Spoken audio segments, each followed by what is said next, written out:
The legend of the antebellum South. Elegant Neo-Grecian mansions. Coquettish belles under the magnolias. Dancing with young men, gallant and reckless, ready to duel for a lady's honor. The kindly master ruling his kingdom with justice and humanity, and served by his faithful, contented darkies.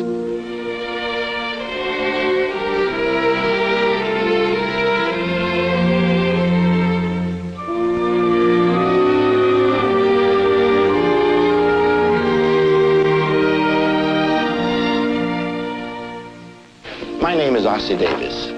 I was born in Cogdell, Georgia. The South and the Southern way of life has always been an enigma, a kind of sphinx on the American land, one writer said. White people speak of their way of life with pride and affection. But one white man from Maryland, H.L. Mencken, wrote, fundamentalism, Ku Kluxery, revivals, lynchings, Hogwalla politics, these are the things that always occur to a Northerner when he thinks of the South. What is the Southern way of life? Is it based on the myth or the reality of the past? Did it ebb its life away at Shiloh and Gettysburg? Or does it still live for the 43 million whites and 11 million Negroes who live there today? I love the South, a man said in 1958. I don't choose to live anywhere else. There's land there where a man can raise cattle. That's what I'm going to do someday. There are lakes where man can sink a hook and fight the bass. There's room there where my children can play and grow and get to be good citizens. Medgar Evers, a Negro, said that. Our program in the History of the Negro People series deals with the life of the Negro in the South, in the past and in the present. The past is never dead, William Faulkner wrote. It is not even past. This is Oxford, Mississippi, where the past is preserved in granite monuments that record a tragic and glorious history. But in Oxford, the past lives beyond images etched in stone. It survives in the memories and in the myths of its people. Yet Oxford is an ambitious community facing the promise and the problems of the 20th century. Perhaps Oxford can best be described by its mayor. Oxford consists of some fine people, both colored and white. It's a town of about 6,000 people, people that like to tend to their own business, and they like to try to help in every way possible in the civic affairs, in the church affairs, and try to build a better community. Oxford is, in my opinion, is one of the finest little communities to raise a family. We've been used to more or less a segregated life. This is something that our colored people here are adjusted to. They are happy and they're well satisfied. A lot of them depend largely upon the white. And I would like to say this, that the white people here depend largely on them for help and so on. And they will go to their aid. That's what the colored people like. They like someone that if they get in trouble, or sickness, or that church should burn or something, the white people here step in and they help them out, and the colored people appreciate it. There are 1,600 Negroes in Oxford, mostly unskilled. There are few jobs except as janitors, cafeteria, and yard workers.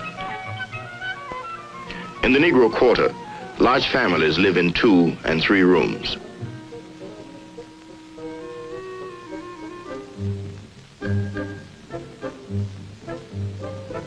As in most southern communities, Negro women are the main support of the family, working as maids, washwomen, and nurses. 73% of Oxford's Negroes receive some form of welfare relief. At the Mary Buey Museum, Oxford's most celebrated citizen, William Faulkner, is memorialized. Mary Rowland is the custodian of the museum. As Faulkner described so vividly, she shares with most white Southerners a sense of intimacy with their Negroes. The fact that we have a good set of Negroes here, and they don't want to be disturbed. They really are. I have one that I just love. She nursed my children for about 6 years, and I wouldn't have her want for a thing if I found out that she needed something. And I was right amused when my daughter from Arlington, Virginia came down. She was one of the children that Missy had nursed. And I got my son to drive us out to see Missy. And she had also nursed him. And his little boy was in the car with us. And when Missy came out, she said, "Look at my children." And she put her arm right around William's shoulder. And the little boy just looked up at her, you know. He didn't know what to make of it. And I said, "Listen, Billy, she was a mother to him for a while. I'll tell you, she helped nurse him." And so that's the association we had with them, and I presume there's still some good ones around. Of course, there are some getting some ideas, and that's all right. That's progress. But we've got some mighty good darkies here. Progress in the South has always been measured by the darky and by cotton. First there was tobacco, rice, and indigo to be worked. But by the end of the 18th century, there was a severe depression. Slavery seemed doomed. Then, in 1793, the invention of the cotton gin. Cotton could now be mass-produced, and an economic boom was in the making. Black hands and black backs were needed again to support a land. Who else could work so hard, so long, and so cheaply? But there were dangers in the system. Slaves could run away, or fight, or kill. And so, black codes were established that declared slaves were not persons, but property. These chattels could not leave the plantation without authorization. They could not visit the homes of whites or free Negroes. And for those who had the courage or the foolishness to defy the code, there was the whipping post, branding, prison, or death. As the country moved toward war, white men had established a moral system to meet their needs. At the heart of it was a belief in the Negro's natural inferiority. Slavery was declared not only an economic, but a social good. South Carolina's governor said, "In all social systems, there must be a class to do the menial duties, to perform the drudgery of life. Such a class you must have, or you would not have that other class, which leads progress, civilization, and refinement." And the North destroyed all this, all the gentility and pride and honor that white Southerners called a way of life. More than 600,000 died in the war. 250,000 Southerners.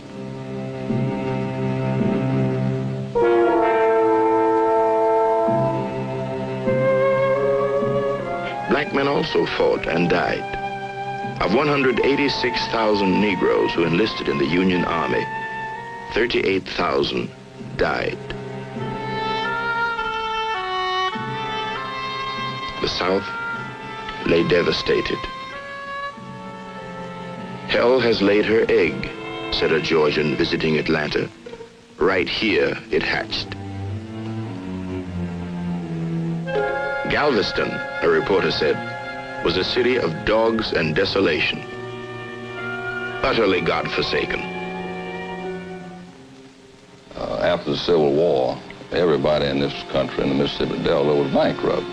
All the chattels were gone, the cotton and whatever cotton had been ginned, stored, was burned, and this country was destitute. And of course the slaves, the freed Negroes, were just as destitute as the landowners. And they were both in a pretty difficult situation. 4 million Negroes were free. Free under the Federal Reconstruction Acts for the first time to own their own homes. Free to go to school. Free to vote and hold public office. The first mixed jury in the South was empaneled for the trial of Confederate President Jefferson Davis. Half of the jurors were Negroes. Before 1901, 22 Negroes were elected to Congress. There were 2 Negro senators from Mississippi. 33-year-old Blanche K. Bruce was one. John Mercer Langston, a Negro abolitionist, who became a representative from Virginia. B.S. Pinchback, acting governor of Louisiana. There was graft and corruption. But during this time, Negroes were influential in passing bills for free public schools, abolished property qualifications for voting, and ended use of the whipping post and branding iron. Today, these laws still exist for everyone but the Negro. I think the thing that Reconstruction did was not as important as the fact that the slave was now free, and a place had to be found for him. And the number, the sheer number, you see, of these untrained people, well, it was a tremendous problem. A tremendous problem that has always haunted the South. Jobs for Negroes. Negroes who were often stronger, more capable for the work required. A laborless, landless, and homeless class, Lincoln called them, caught in a hazy realm between bondage and freedom. But in 1866, Union General Hatch said, "At issue in the South is not what shall be done with the Negro, but what shall be done with the whites." They were the victims of poverty and poor land, of malaria and hookworm, about whom the Negroes used to sing, "You can't make a living on sandy land. I'd rather be a nigger than a poor white man." And to these whites, there was horror at the specter of black supremacy. Blacks winning control and competing for what had been exclusively theirs, lands, homes, and jobs. Birth of a Nation, a movie classic produced in 1915, dramatized what had now become the prevalent white attitude the fear of incompetent, criminal, and savage Negroes who, with federal bayonets, ravaged an innocent South.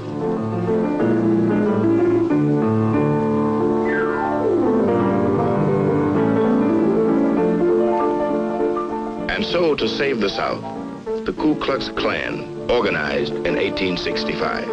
On horseback with guns, sword, and the cross, they terrorized Negroes and their sympathizers with violence, arson, and murder. Today, though their techniques have progressed to air-conditioned limousines, they are still active, still dedicated to their faith that Jesus Christ was not a Jew, that the Pope of Rome is Antichrist, and the Negro is a beast who must be suppressed. To describe that bunch, I'd have to use a whole lot stronger than I'm permitted to use, being a minister of the gospel. Amen. They go into the auditorium or the gymnasium for the after football game dance.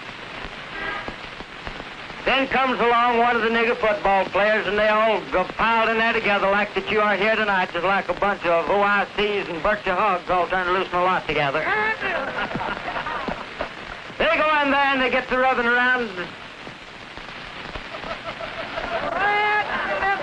smelling that vanilla flavoring. Could you conceive the idea of your fair-skinned daughter, her dancing partner be tagged on the shoulder by some burr-head, liver, lip, goat-smelling, ape-faced nigger?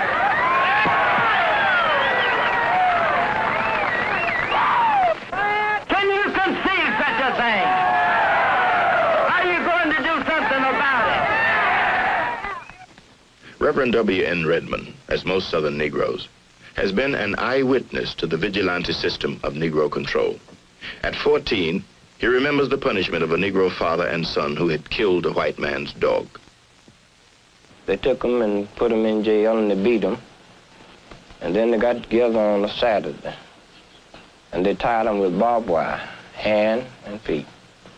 They put barbed wire around the neck and put the father on one side of the bumper and the Negro and the son on the other side of the bumper. They drug them all over the town.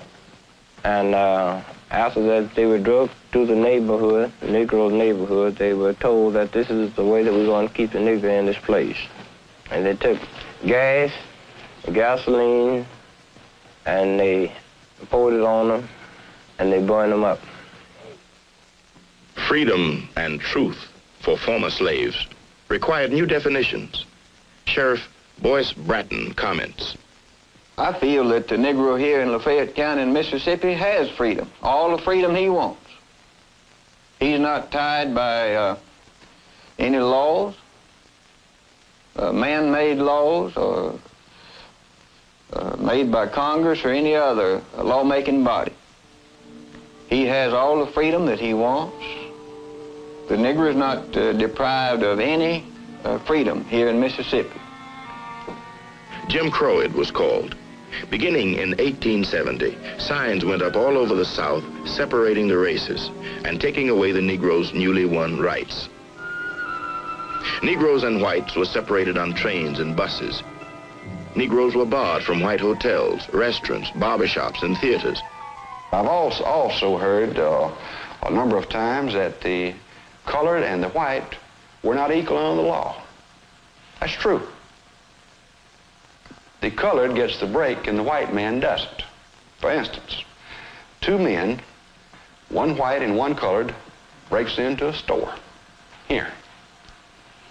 In all probability, the colored man would get a very light sentence and the white man would get a heavy sentence. But that's not equality under the law. But it goes back to the thing that I said to start with, that the white man of the South feels like it's actually his job to look after his colored citizens, or the colored citizens, and they are not held accountable to the same stringent letter of the law that the white man is. That no amalgamation of races should be allowed. In other words, they did not permit intermarriage. It was made deaf to maim or kill a horse or a cow or a slave. By 1885, separate schools were the new order. At white and Negro schools, children, using the same textbook, learned the traditions of the past and absorbed the values of the present. In their History of Mississippi textbook, they read of life on a Mississippi plantation. The master and the mistress taught the Negroes truthfulness and honesty as they taught their own children, by not tempting them and by trusting them. With Negro slaves, it seemed impossible for one of them to do a thing without the assistance of one or two others. Of course, some kind of occupation had to be devised to keep them employed a part of the time, but it was very laborious to find easy work for a large body of lazy and inefficient people. And in their churches, too, white Southerners sang and prayed to a God that to them decreed segregation. Well, certainly I believe in segregation. I have stated that I have believed in it. I believe in it now, and I always will believe in segregation. First, because God teaches it. I think it's God's plan that the races be segregated. We find a lot of scripture on it. And for reasons that I've just mentioned, that I feel that their standards is not up to the white standard. I'm not going to force somebody to go to church with me. And that's what they're trying to do to the colored race. That's what the outsiders is trying to do. They're trying to come down here and force them to go to our church. I build a house. I have a right to live in that house. You don't have a right to come in and move in with me. I build a church. It may be this the house of the Lord, but yet I maintain if I build it, I have a right to say who will and who will not come in. Remember, it's come by invitation only. By invitation only became the right of Negroes also, as they found ways to live as free men in the South. Seek the salvation of our kindred and acquaintance, to walk circumspectly. If you're just, somebody know it. And if you're just in your dealings, it'll soon be that folks will take your word. But if you're unjust in your dealing, won't nobody believe nothing you say. See what I mean? In 1895, Booker T. Washington declared, "In all things that are purely social, we can be as separate as the fingers, yet one as the hand, and all things essential to mutual progress." By the end of the century, segregation was complete. The New South rose out of the ashes of the old, and the good nigger was the one who once again knew his place.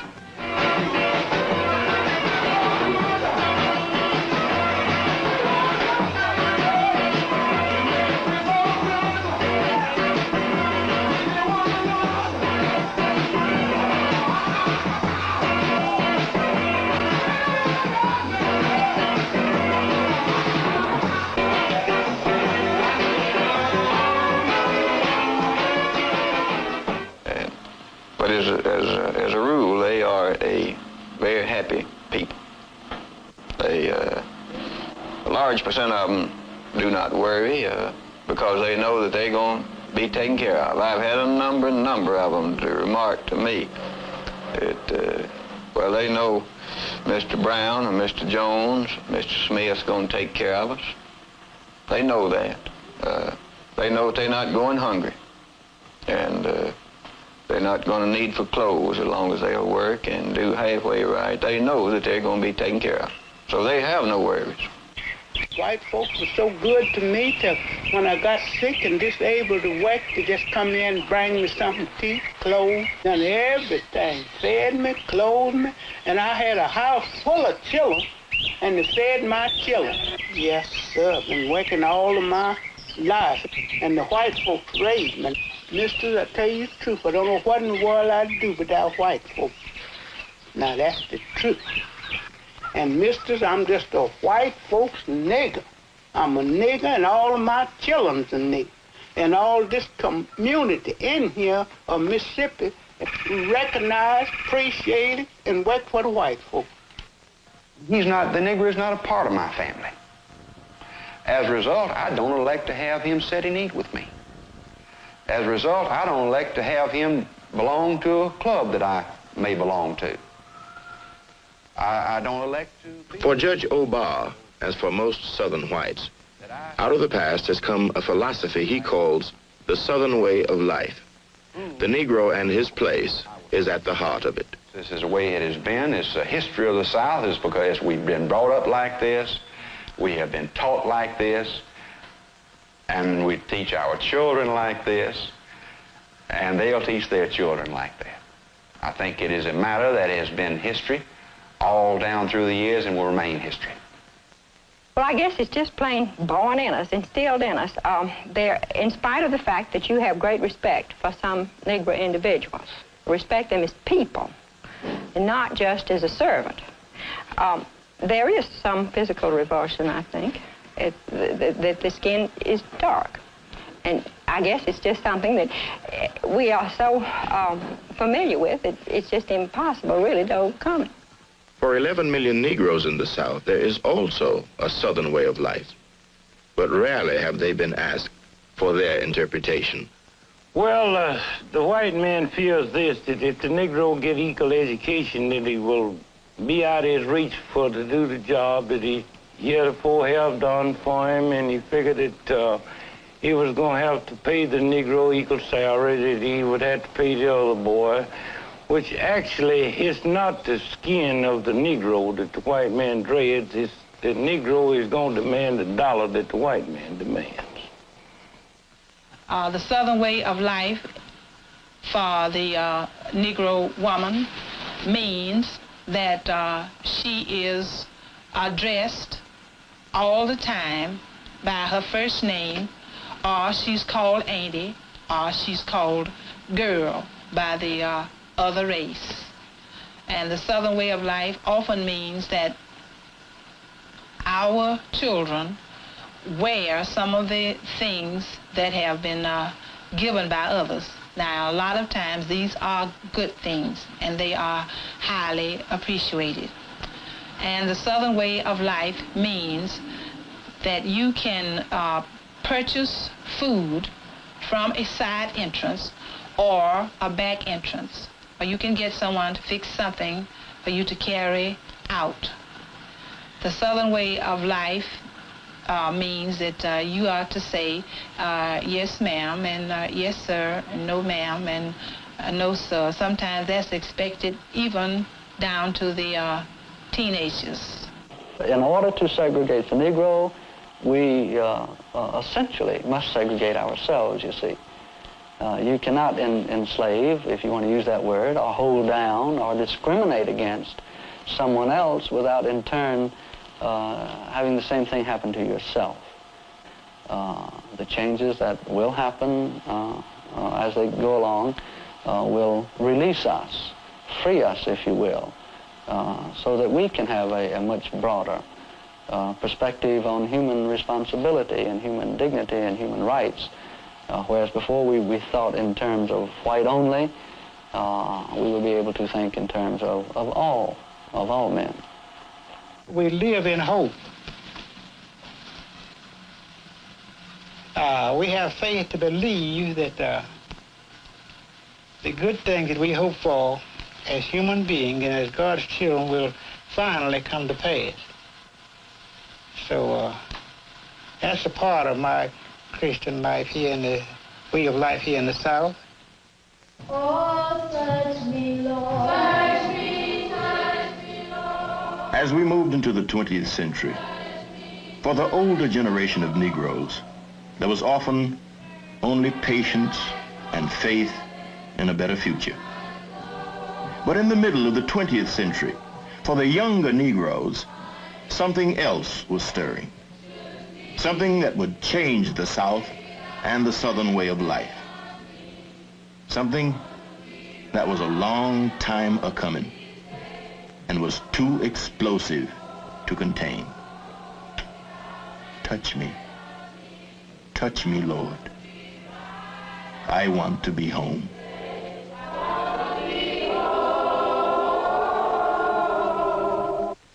You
streets. Right. But I want to tell you fellas, let me say this. I want to tell you fellas, I have never been belonged to anything as serious as this. And I want to tell you, when I made this step, I call it taking a giant step. The things that we do in the street, that's in the street. But what we do here is something like a person's treasure locked up in a vault. It's here to stay. Each person here bow down on both knees. His left hand facing the Bible. And his right hand up to God. On the oath. Who want to be first man? Good, Mr. Jackson. Your arm, just like that. Repeat after me. I do solemnly swear. I do solemnly swear. That I will not. That I will not. Reveal. Or invade. Any. Of these. Above. Secrets. Within. John Fisher there was interested in organizing an organization for the protection of Negro people. And he invited me to his first meeting. And we met. We took oaths. We solemnly swore that we would give our lives to the organization. And nothing ever happened. He promised there would be more meetings the next week, the next 2 days, but never another meeting. It was just a complete, nothing was done.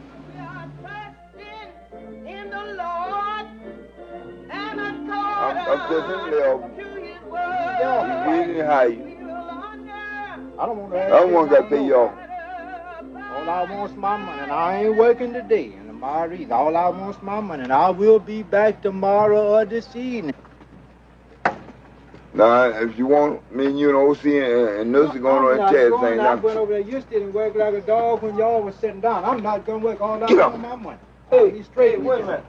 Listen, I'm not talking to you. You didn't hire me, and listen, lay off me here. I ain't found no shit. I ain't found no stuff this morning. Don't argue with me. Don't say nothing to me because you didn't hire me. You understand me? Sir. Now, don't get me wrong.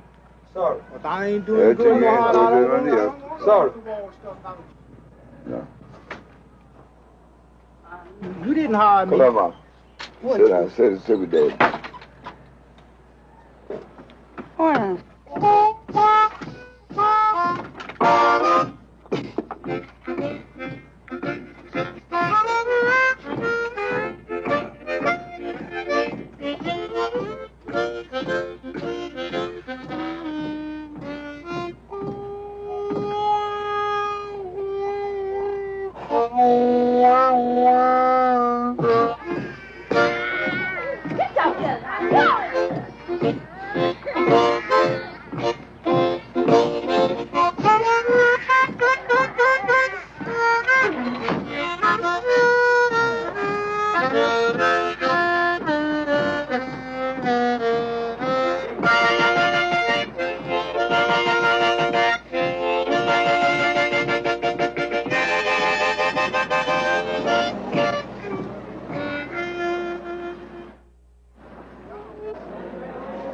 There are men in Natchez.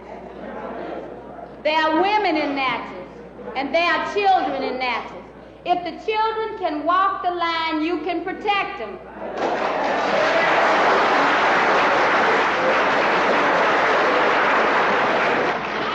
One favor I want to ask of them. I want every man in here to stand up. Every man.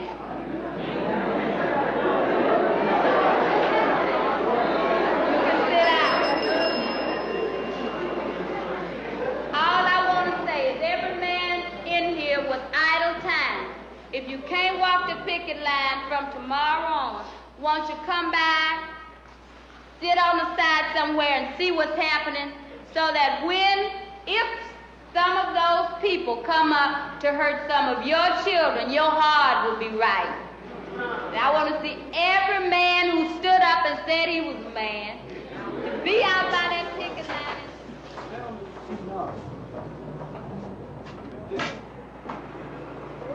The average cat would say, actually, the average guy would say now, if I'm on that picket line and get shot dead, they would say in their mind, they would go around talking, say if he hadn't been on that line, he wouldn't have got killed. And that's a lie.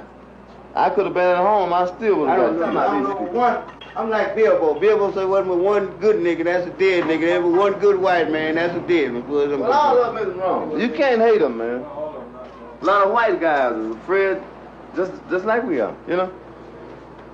So when I grab that sign to get on that picket line, I couldn't say that I'm not afraid, man. I'm not afraid, but I still have fear, you know? They right there and die before I turn around. That's right.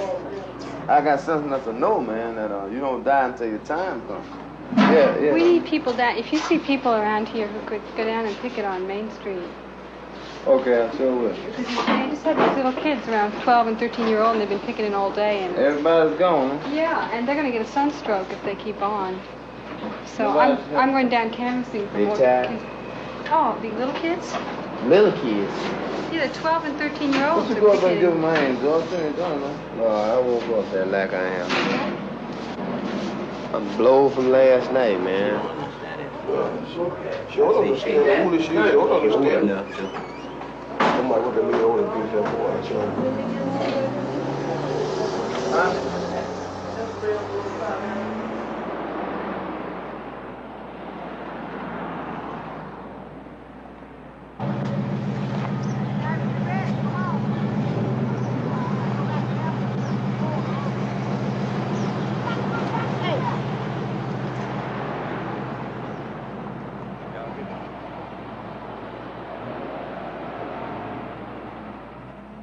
Ever since the two Civil Rights Project came to Natchez, Negroes would sit around and discuss how they want to fight for their freedom and how they're ready to die for it.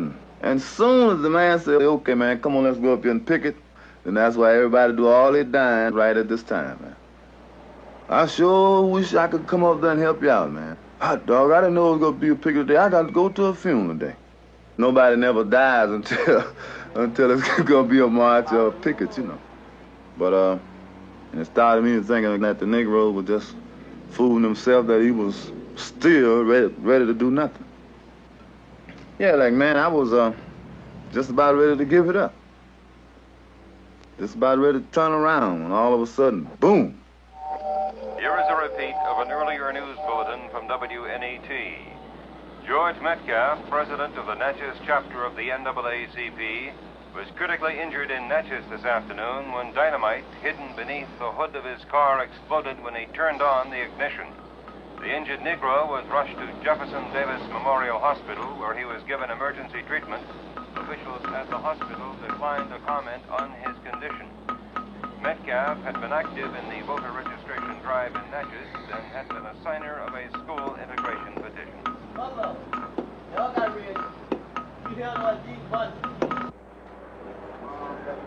You know, I want to find out about... Hey, Ace, have you been in the hospital? Yeah. How are his eyes? Huh? His eyes are closed? Yeah, both. I mean, they have something open. Well, now, one of them was, let me see, the right side, there was a big knot over this one. But the other one was swollen real bad and close, too. Well, will he be able to see? I heard that there's a possibility he may not be able to see it. Well, it's according to what got in it. You know that. America thinks that Negroes and Natchez are afraid, as they've said many times. But we ain't here to let them know that we aren't afraid. And this is CBS News, and they're going to let the world know that we're not afraid anymore. It doesn't mean that we're going to try to turn Mississippi into a bloodbath. See, you're right here. That's what I go to talk this man with the rifle. What's going to happen here? Well, I'll tell you right now, from the way practically all the Negroes feel, it feels like the thing is about to happen when it happened in California. Now, whatever that you call that happened in California, a war, or race riot, or whatever it is, that's what's about to happen here. Who will start such a riot? Anybody here started right now, ready. Is that the question in the thing? Stop me. You want to see it now? Let everybody come right here.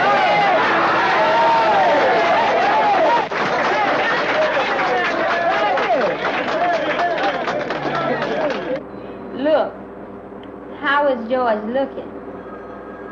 I don't want to see him. I don't want to, because I might go back out and start shooting up the nurses. Yeah. Nobody gonna disarm him. I shoot up the nurses. Let me tell you something. Not a soul gonna stand there for nobody.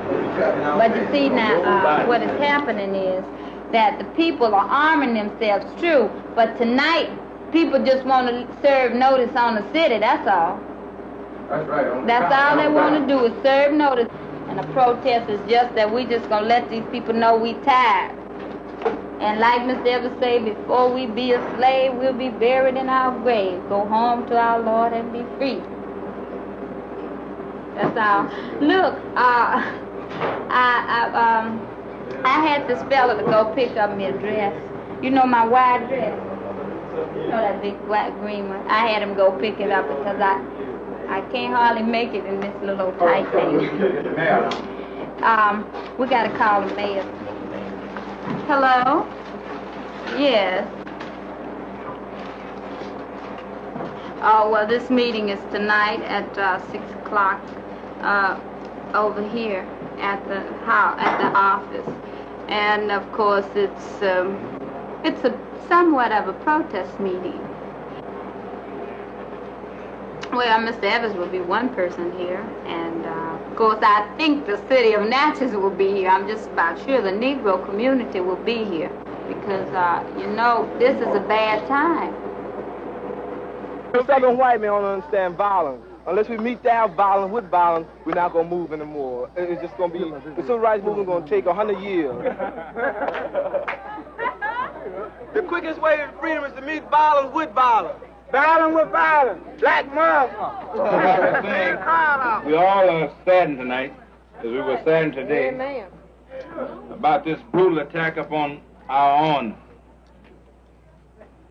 And I know all of us are angry, and nobody's more angry than I am.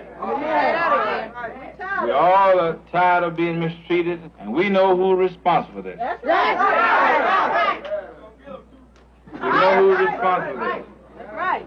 And we must use the weapon that we are soon going to have to get rid of them.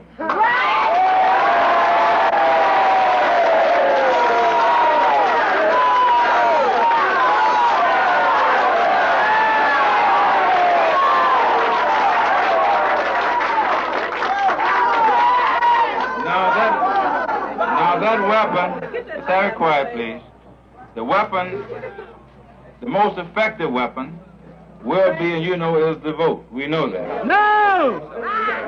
What? They don't do no good. Keep them straight, man. We've been keeping them straight too long.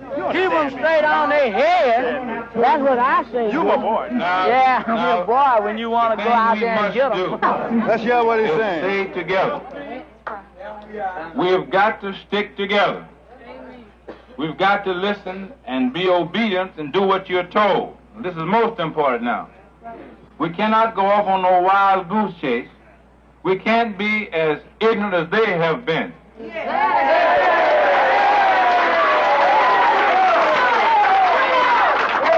Now, I was just told that Father Marcy here had something to read. The mayor and the board of aldermen have agreed at 1 o'clock tomorrow to have a meeting and to meet with representatives of the various elements of our community. The purpose of this meeting is not merely to talk things over. For the first time, according to their promise, the purpose of this meeting will be to actually form a permanent community biracial committee, and the purpose of that committee will be to hear grievances, to sit down and discuss grievances, to look into what is wrong with our community and the justifiable complaints of our Negro citizens. I guess the next day, they selected the committee. I really don't know too much about it, but I had heard that the Freedom Democrat Party kids and Evers had some kind of fight. And from the looks of the committee, Evers must have won. Feel represented, can't you see that? The poor people. Look at that, NAA people. Nobody represents Mississippi Freedom Democratic Party. Who said nobody's representing you? Does somebody have how this militant movement got started?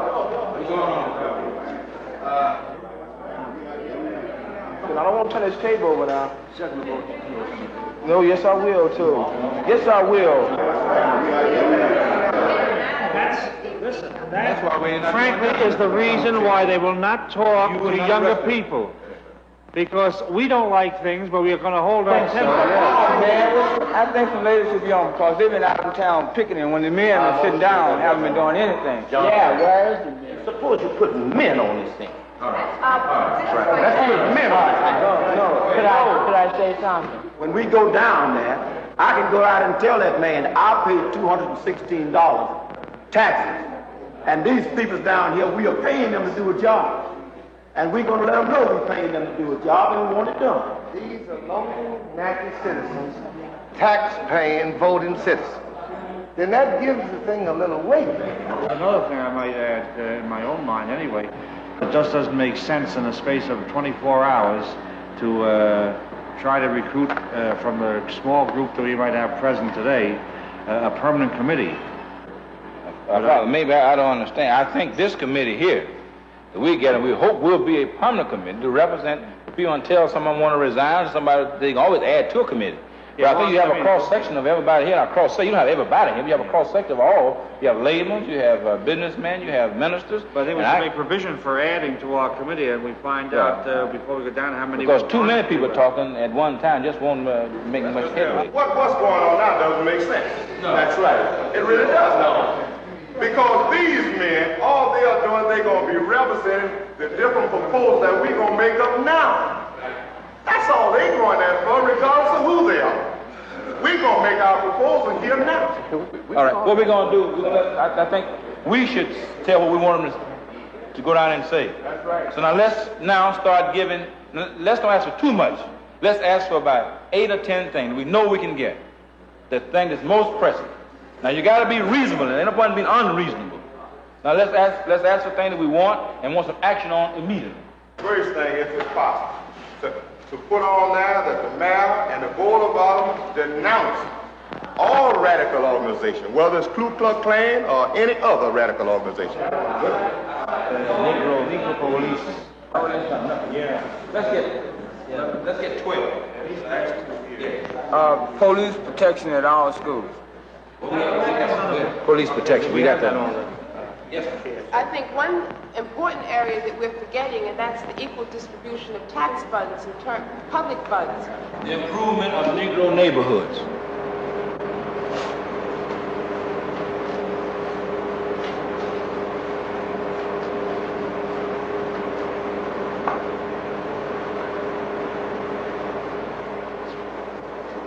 I don't believe we even got a telegram. This is United Press calling. Uh-huh. Is this the NAACP office? Yes, it is. Has the committee come back from the mayor's office yet? Well, no, it hasn't. I see. Oh, yes, it has. I see they're coming in now. Well, do you have any word?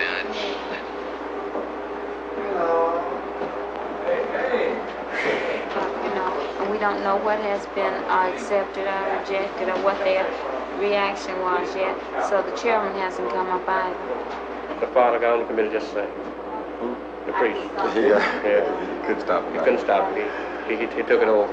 He didn't take it over, but we all lent our side. He wasn't a spokesman, or what? Well, he wasn't exactly, but he's mostly. No, we didn't need him in the election. We got to No, but I'm not. I got to stay kind of clear of that. But all of us were able to drive our points home. And on Wednesday night we have another meeting, and that they say they're going to work on every one of the questions on the list, and will give the complete answer and all that kind of thing. And we had several close-up with some of the aldermen afterward. That's right. After the meeting, and I'm of course I'm an optimist anyway, but I'm very enthused. Oh yeah, everybody feel real good. Everybody, and the man come up and don't feel feel bad about better it. with the reception. I don't know what the outcome going to be, but it wasn't any hostile reception. Did they say Mr. today? We brought the point out. They're going to do it so far as the mayor and board of aldermen is concerned. That's what I mean. But they will not be able to direct people what to do with that privately. I know. But so far as official from the mayor and board of aldermen, they said that's one of the things that they're going to work on. They said work on? Well, I mean, you know. Yeah, that's right. But as long as they do it first, then other people follow. I mean, And you know good, and I know. See, because you just smiling because he gave you a piece of bread and coconut, don't you? You wasn't there, you don't know. Yeah, you believe what I'm saying? But you see, you just as happy as a lamb because he been sweet to you today. No, now, look, he just happy, let me tell you these something. are things we could get right now. These are things we could get right now. But we Why can't that's they why give we this that's why number we one? didn't accept the shit. We told him we want comments about all of it. He can't denounce the claim. Keep less things off your brain if you possibly can. Because pressure to get you, nerve pressure to get you. I think that the men are going to have to give a little more consideration. We did too. We bring a lady along with us for secretary. When we come back, we told them See, that. because, very honestly, and you know it, John, it's these ladies, people like Mrs. Duncan, Mrs. McNeely, Mrs. Mazik, Mrs. Jackson. These, I don't know, they didn't know about the meeting, but they are the people who are really getting a job done around here. No, you got the wrong. Sure, but it's not who gets the job, it's the one who can represent you down there. But there are some of these ladies intelligent enough. So we don't want that. We don't be men like them. If we're Negro, we're not good enough men to meet those people. If you're gonna be a man, I think you should be a man all the way. Now, okay, nobody was being arrested out on the picket line, and the ladies were the ones who fought off those dogs. We know what's happening on our side. Well then, I think that why you be so defensive about it? Not one. Just name me one of them whose name is on the school desegregation thing. Not one of them walked out there on the picket line. And over half of them never came. And yet when it's time to go around to the city hall, they can sit down there and make decisions. How can they make decisions when they really don't know what's going on? Here is a repeat of an earlier news bulletin from WNAT. The mayor and board of aldermen of the city of Natchez, at a special meeting this afternoon, has taken strong action to preserve peace and order in Natchez by passing a resolution invoking a citywide curfew, effective at 10 p.m. each night until further notice. Beginning tonight, no persons will be allowed on any public highway, street, or sidewalk within the city between 10 p.m. and 5 a.m., with the exception of persons going directly from home to work or directly from work to home. The only exceptions will be medical doctors and transits. So no one's supposed to be on the street tonight except the Klans? Yeah. I'll bet. I'll be willing to bet, Lord. No one. That the Klan is having a meeting tonight. Yeah. Let's go back up to the meeting. See what's going on. What the thing they should talk on tonight is what are we going to do if they doesn't give us anything? We're going to get these things. Now we're going to meet it. We're going, as I said before, I believe your applause, okay, that we're going to give our committee a chance. We're going to give the city of Natchez a chance to prove to us by Wednesday that they mean business. Now, if they're going to continue to give us the old runaround as they have 100 years, then we're going to let them know Thursday morning.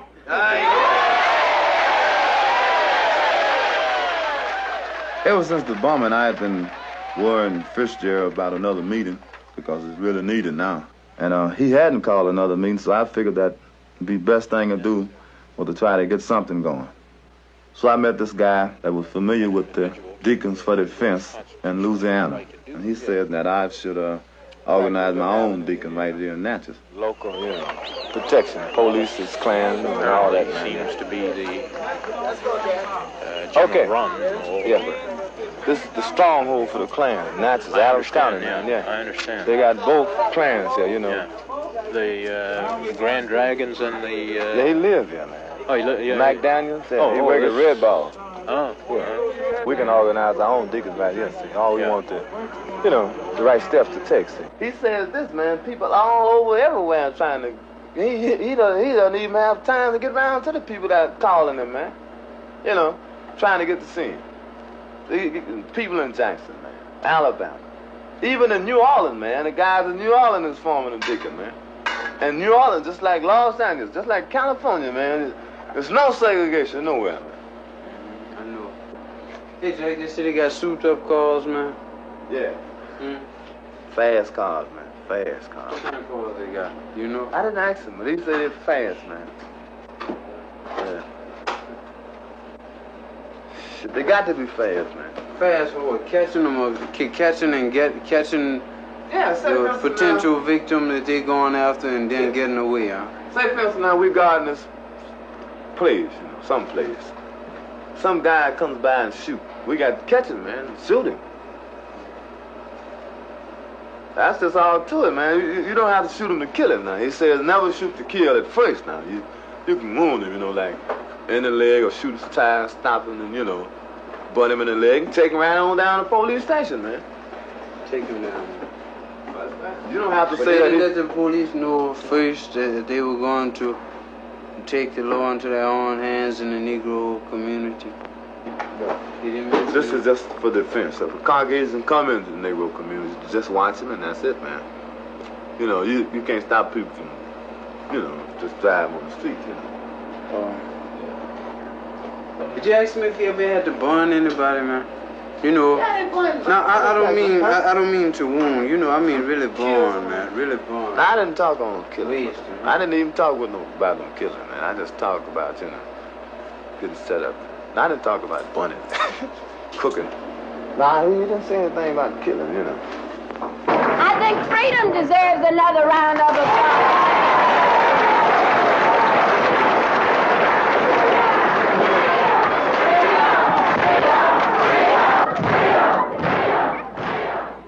Finally came the time when the mayor was going to give us his answer.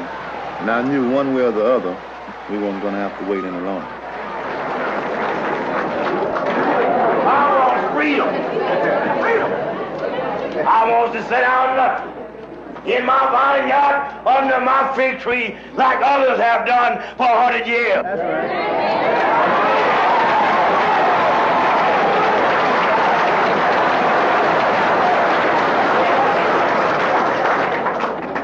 It is a fact, brethren, God wants a man. And the Negroes need a leader. We thank God for Mr. Charles Edwards. We thank him much.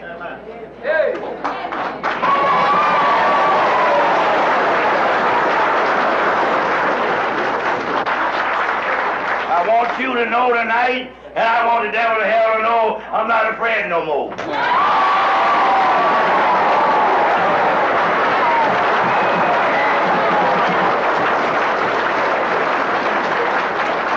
At this time, I bring to you Reverend Shay Bowen.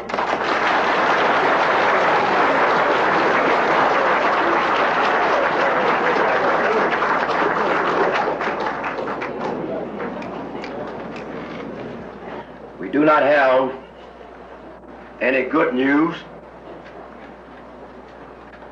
for you on the report. I talked with one of the aldermen this afternoon, and he said they are still working on the proposals and which we taken down Saturday. And on tomorrow morning at 10 o'clock, the committees will go back and meet with the mayor and board of aldermen.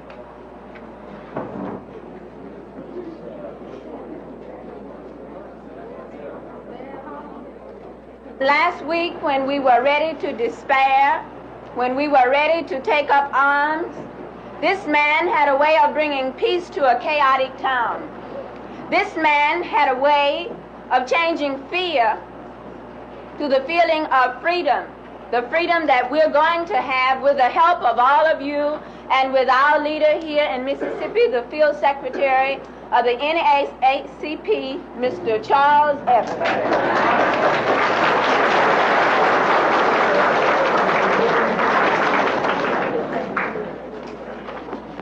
Thank you very much, Madam Chairman. I am just as sad and disturbed as you are, although I'm not disappointed, because I never thought they were going to do right. We waited, we've met, and we've sang, we've done everything we know to do. We've prayed, and we're going to keep on praying. And we've sang, and we're going to keep on singing, but we ain't marched yet.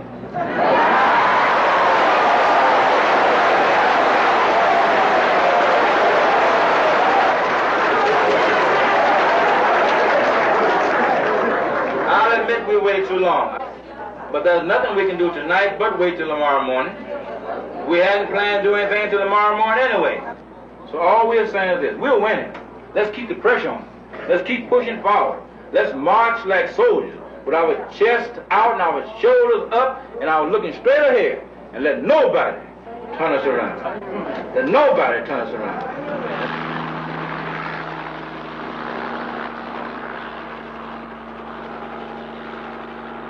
The 650 National Guardsmen stood by in the city.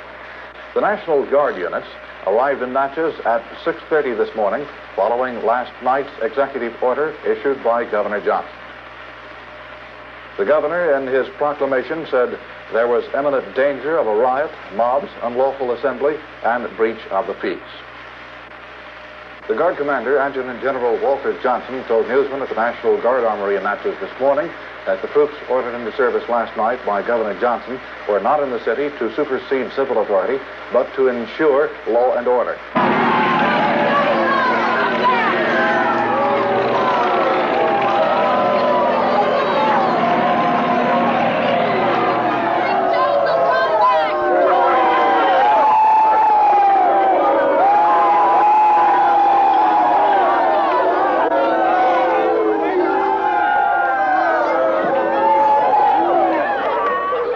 When I got on the scene that morning, the Freedom Democrat Party kid was trying to get the people away from Ellis and was trying to march to the courthouse right then and there. I'm going to read everything on here. I'm not going to say anything else but what's on here, which was submitted by the people of Natchez 1 week ago.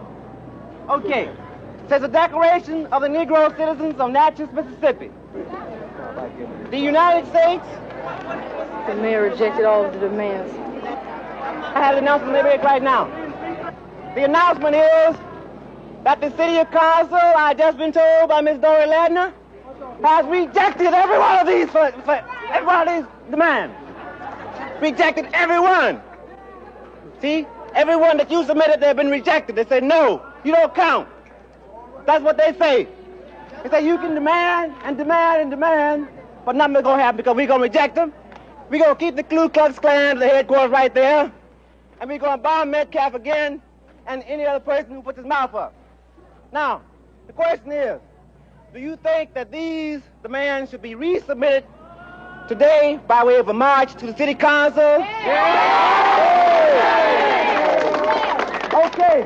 The guys who tell you to wait until tomorrow and the next day and the next day, I am willing to go today with you down to the city council to present this.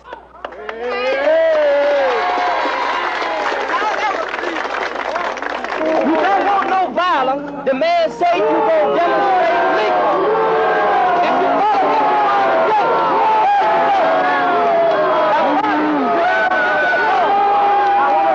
I don't know who's gonna lead this march. Listen, people, listen. Okay. Mr. Everett is on his way here now. That is why he is on the call trying to get you stirred up. Just be patient a little longer and wait on Mr. Everett. Don't move now. If you want to do something, get down and wait.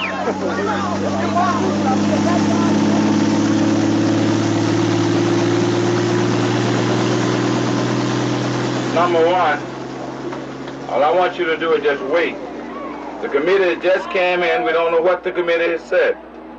Now I understand that we have some eager beavers here who want to lead people off down the street without an understanding. Now, we're not in this just to go out and raise a whole lot of hell. We're in this to be sane and sensible. Now, those persons who will mislead you here will mislead you anyplace else. Now, all we've asked you to do, and I'll make this crystal clear, that this is an NAACP project along with the community of Natchez. And we're not going to let none of the rest of you come in here and take over our project. You understand that? Let's make that clear.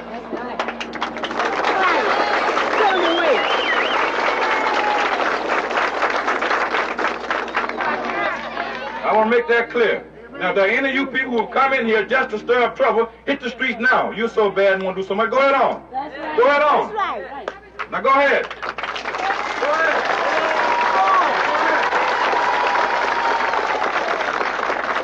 Now, you see one of the back door here.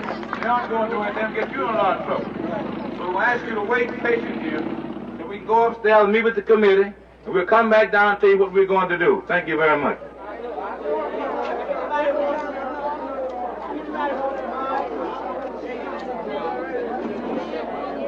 There's some meeting or contemplating marching to the White House Cafe.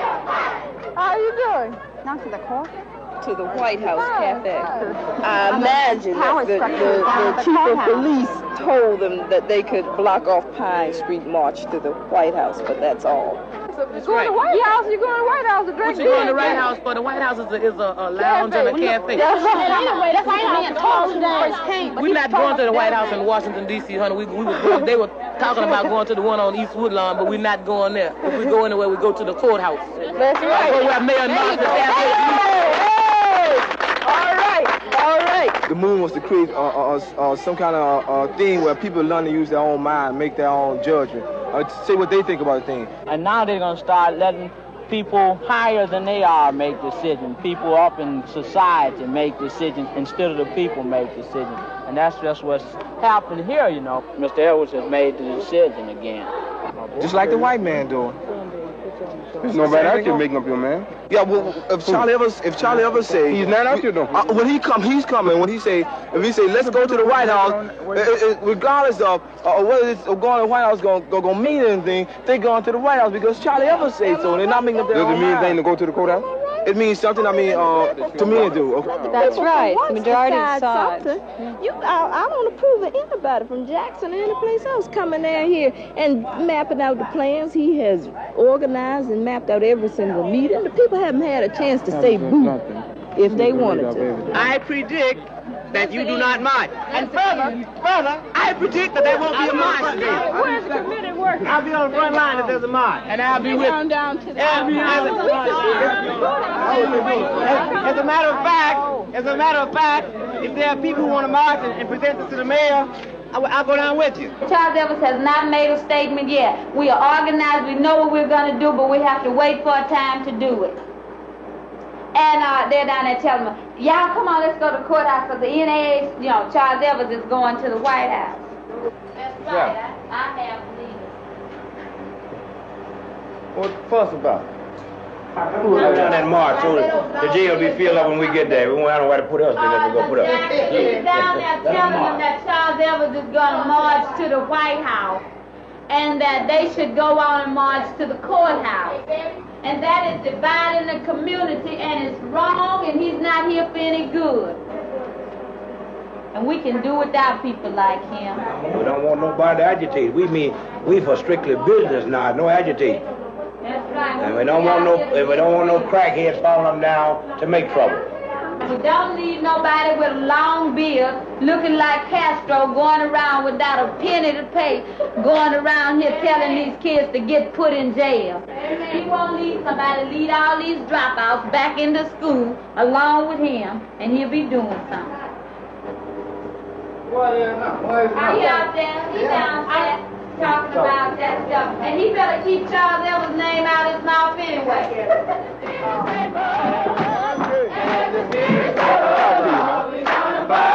What do you want to talk about, man? I want to talk to you, man. I don't want to publish, you know. I don't want to publish. Well, let's wait a little while.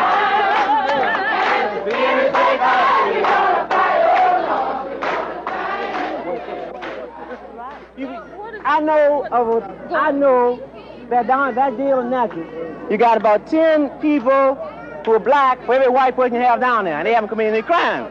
So you're still going to jail whether you commit crimes or not. Some cat come up with the wrong stuff, you know, leaving about anywhere, you know.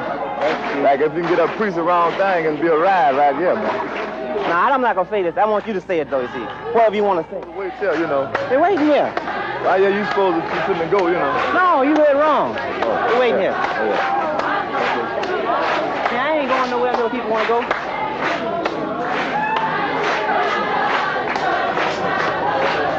What's going on, guys? We call leaders are nothing but tone. Yeah, I scared man. They go down and they scratch their heads and they come back and say that we didn't get anything. Just like they're going to say when they come out here. Yeah. Watch and see.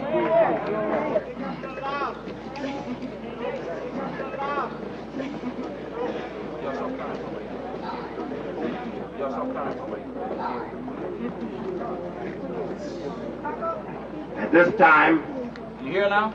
yeah, we come to give you a summary of the report, which at this time we cannot spell out to you all of the details.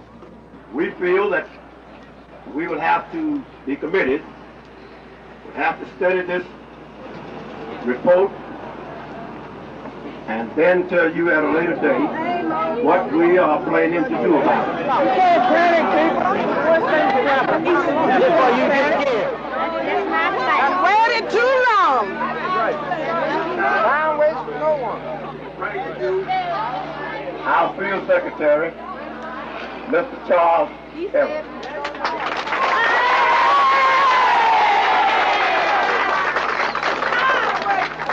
Thank you very much. I guess you can look around you and see that we're not outnumbered on the ground, we're outnumbered on our heads too. They're gonna kill us anyhow. Let them kill us. The committee and the local leadership here, along with myself, and I'll make this clear, feel that maybe the tension is too high and there's too much of a chance to risk of bloodshed to ask you to march down the streets of Natchez. Now, I'm only going to give it to you like we feel.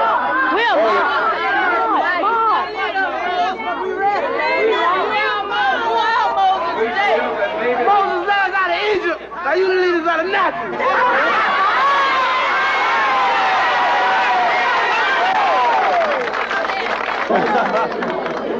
We feel that maybe the tension is too high. Tension been up since they've been bombing and shooting us. But I'm only speaking on behalf of the local leadership of this city. Let's go. Now, I'm here to do whatever the local people want done with the local people. As we said before, and I'll make this crystal clear, that this is an NAACP project. We're not going to let no other organization come in and take over. And we're going to do it the way we want it done. And if those don't like the way we do it, hit the streets now. You're on your own. That's what the white Now, if anyone here who don't like the way we conduct our business, and I've heard it's been said that we don't conduct the way they want it done, I want you to let you know you have my permission to go ahead on. Nobody's going to stop you. But now, since if we're going to pay the bail bond, if we're going to find your lawyers, then we're going to tell you when to march and how to march.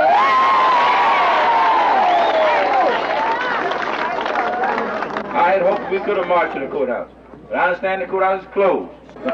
I still said that we didn't get what we wanted. We didn't get anything. Amen. But we haven't lost the faith. But the mayor said that he would meet with groups after the thing cooled off. Well, we got the group ready to know that things ain't gonna never cool off until they get something done downtown. We didn't get what we went in. But all we do, keep praying. The Lord is able, and I'm trusting in him. And he'll make the way for us. That's right. All we do, stay in those prayers and be right, and we're not out there for no violence. Be for the right thing. And let's look to the Lord, and we pray for this right now. Lord, you take it in charge and fix it for our poor people down here. Well, they're not going to get anywhere arguing among themselves and fighting among themselves. Bill Ware got up and had something to say. Now, he wasn't telling anybody to hit the streets now. All he was saying is, do you want to march? And he was putting it to you. Well, he know that they want to march. What? That's the reason they were here. They thought they were going to march. That's why they were here. Do you think it was right for that other guy to get up and interrupt him like that? Did you think that was right? Yes, it was right, because a lot of them was ready to go and didn't know what the hell they was going for. Now you just contradicted yourself. They came to march. Yeah, they came to march. But like I said, it was a lot of kids. They didn't know they was going to march, but it's just like being in a parade to them. You just contradicted yourself. Really? Yeah, I want freedom. I want freedom just as bad as anybody else, you know. Huh? Did you want to march or didn't you? Yeah, I want to march, and when everybody else march, I'm going to march too. Just like she but said. But I'll be damned if I'm going down there by myself. But like she said, though. Like she said, though, you got to wait. You got to wait. You got to wait. You got to wait on your... You didn't go by yourself. She didn't go by herself. You got to wait on your leader. He didn't go by himself. Now, I'm not going by myself. You got to wait on your leader. When it be done, we're going to do it together. You got to wait on God. You wait on him. You wait on God. Just wait on the Lord. He bring us out. I'm going to stay on my knees and pray that I get free. No, that's up to you, but I'm going to wait on it. I'm going to wait. Ain't nothing wrong with praying. They got them here for the help of white folks. They ain't got them here for us. You pray, and he'll fix it for But you. see, if they start jumping on you, the president of the United States can federalize them like they did in Alabama. Well, maybe we'll get that. Well, how are you going to get it? And they got somebody there who's the leader. They got field men, ain't they?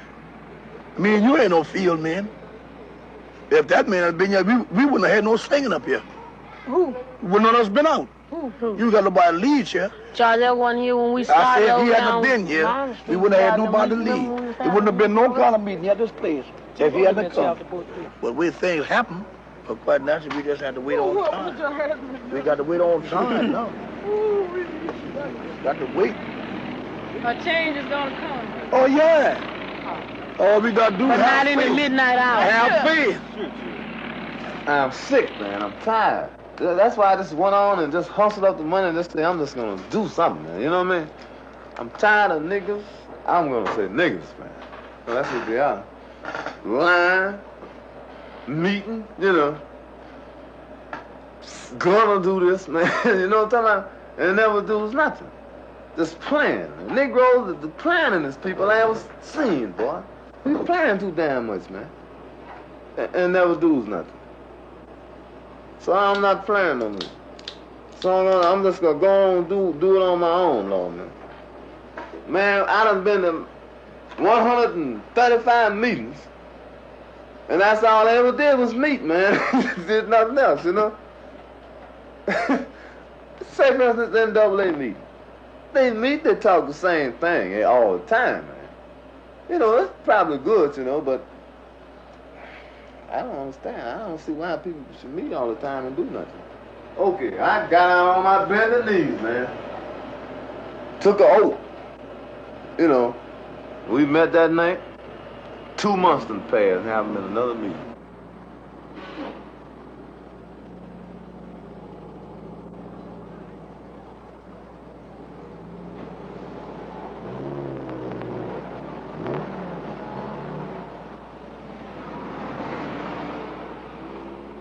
The next day, we got 5 guys together that I thought I could trust, and we had our first meeting. I believe, just like Martin Luther King, everybody else, I believe in nonviolence, you know? I really do, man. I think nonviolence is the only way to solve the problem, you know?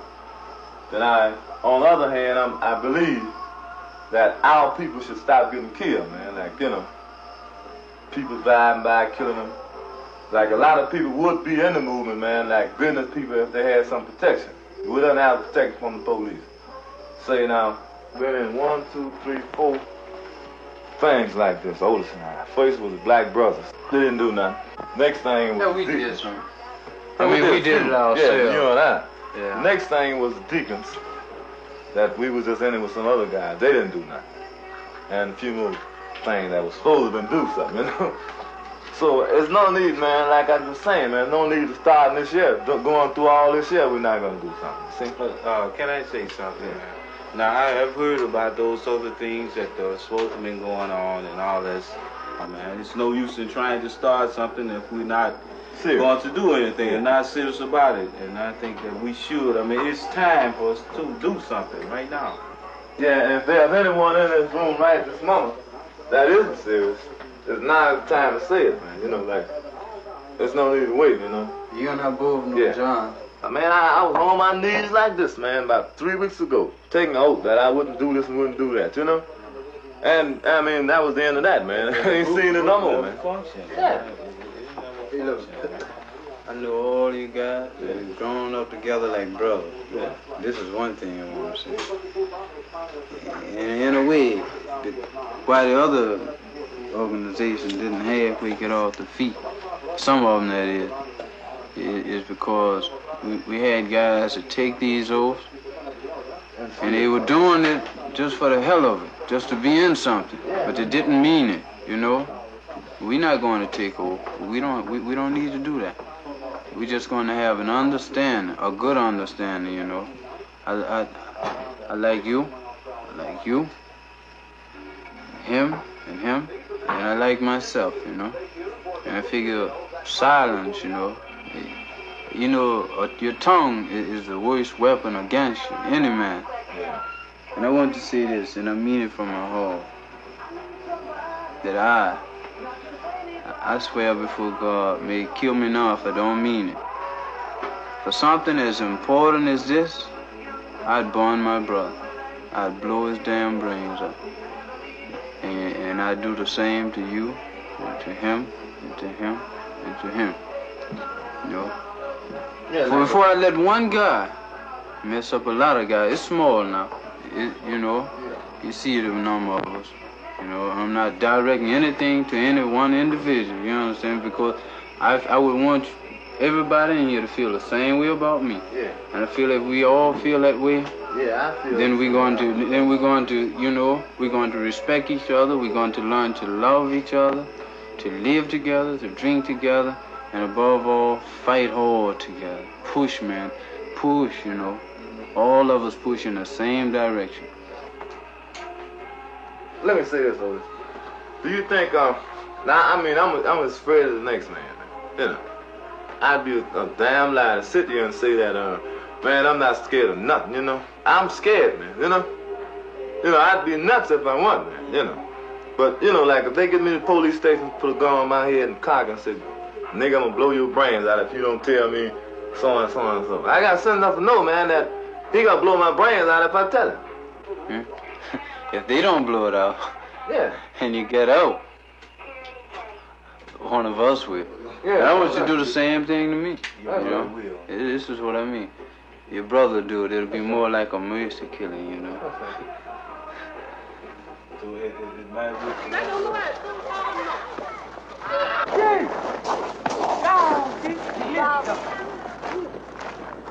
I wish you quit running into me, man. You make me miss it.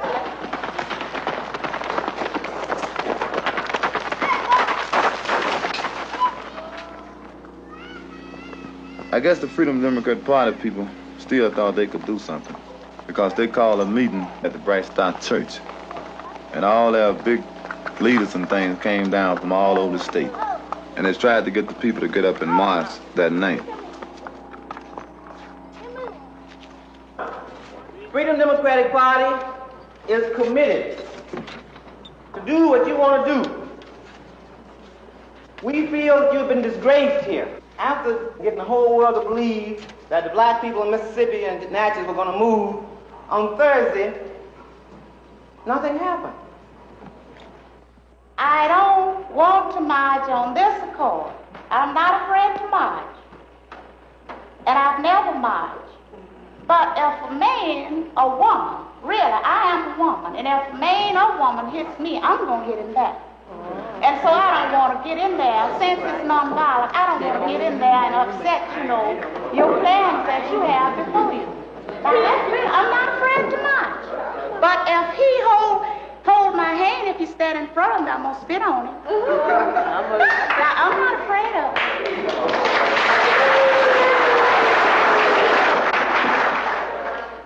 You blame you. You might be the next one. You. And the pitiful thing is, it's not up to you to decide. So if you want to, see, Bill left out one form of demonstration. He talked about picketing. He talked about staying here after 10 o'clock. He talked about marching. He talked about sitting in. And he talked about the kind of demonstration that you have been doing for years. That's the kind of demonstration by being quiet and doing nothing. You're demonstrating like you're demonstrating in the opposite fashion from the rest of Africa and the rest of the people who are moving, but you're demonstrating. You're being heard and you're being understood by simply being quiet and sitting back and staying in your places. The most cowardly thing I have ever heard is for someone to say, I would go with y'all, but I ain't nonviolent.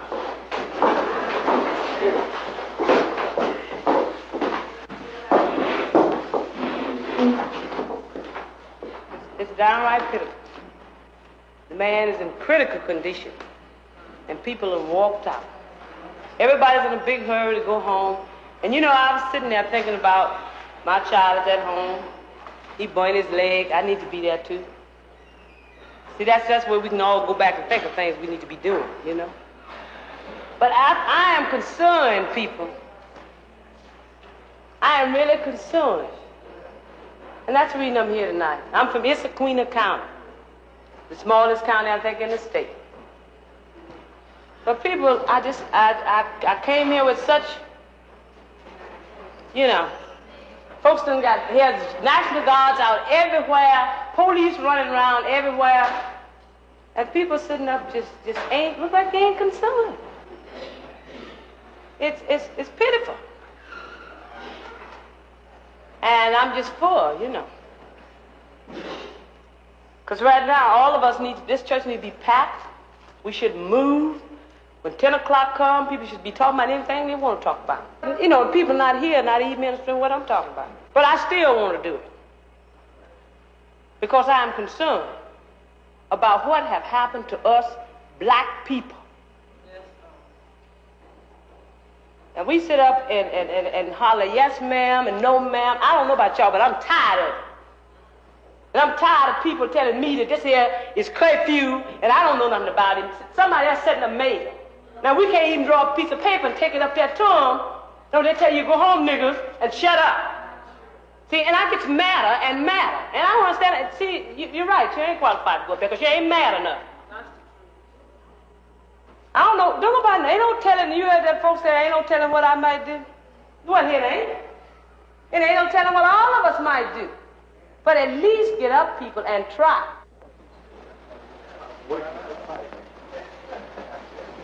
Huh.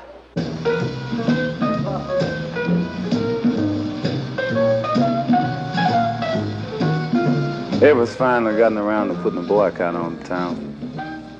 And we thought we were getting somewhere then.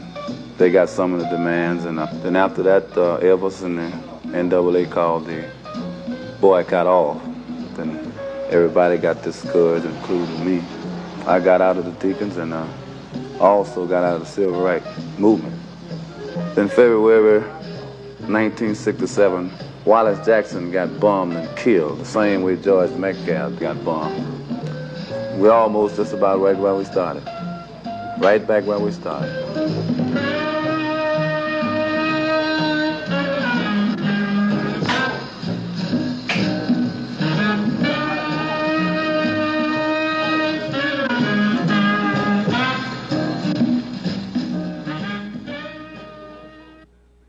This has been NET Journal, a weekly look at the events, issues, and people of the world today.